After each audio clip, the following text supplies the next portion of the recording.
Ayan guys, yung update to. Ito yung aming tapunan ng lagayan namin ng mga plastic bottle, mga plastic. Pero yung nangyari, dahil sa katagalan nga, at ano na to, at punong-puno na, ang nangyari, pagtanggal namin, sa kutusan ng aming chairman na linisin na, kasi medyo hindi nakapag yung street sweeper namin ngayon dahil may sakit. Ang nangyari, pagbungad namin ganito yung nangyari, mas marami pa yung basura doon sa makukuha namin na yan.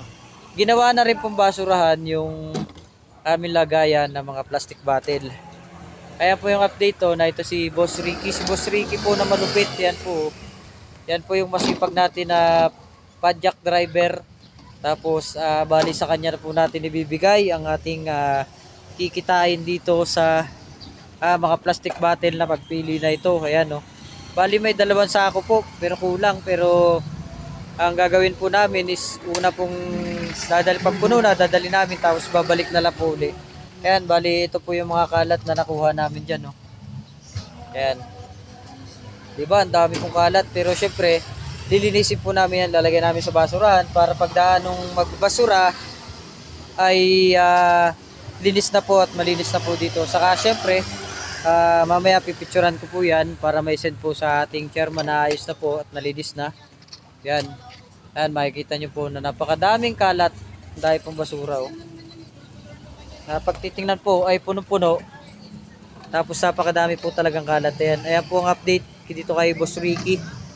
Ito po yung masipag natin na padjak driver. Siya po yung kinuha nating katulong dito sa pag-distribute itong ating mga kalakal. Ating mga kalakal na plastic bottle syempre.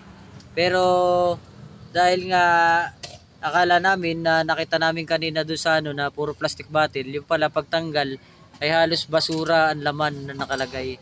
Ayan, nakakalungkot man dahil tapunan lang po talaga ito ng mga plastic bottle, pero nangyayari ay hindi naging tapunan ng plastic bottle kundi naging tapunan din ng mga basura. Kaya doon po sa mga constituents natin dyan, yung mga kabarangay po namin na kung magtalalagay po kayo dito sa box na ito, dito sa may bakal na to, ay ito po ay para lang po sa mga plastic bottle lang at hindi po sa basurahan.